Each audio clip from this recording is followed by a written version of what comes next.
fast food is getting too expensive. It's really the price that has stopped me. You're spending $15 at least if you want to get a proper full meal, and that's just not sustainable. That spells trouble for big chains like Chipotle, which is having a harder time getting Gen Z through the door.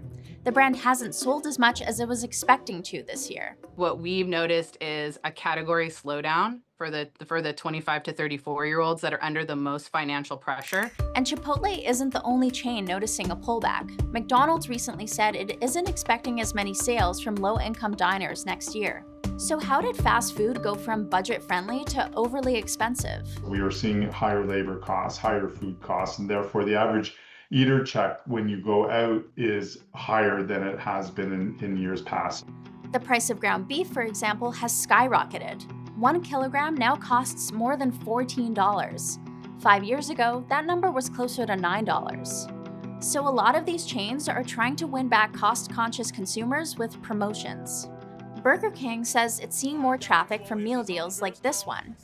Burger King has a deal for all. And a recent survey shows that Gen Z says promotions are a major consideration when they're choosing a restaurant. We know that younger people, they're looking for value meals. So this is one strategy that a lot of restaurants are using to remain competitive. The thing is, a good meal deal at one particular restaurant won't necessarily keep a customer coming back.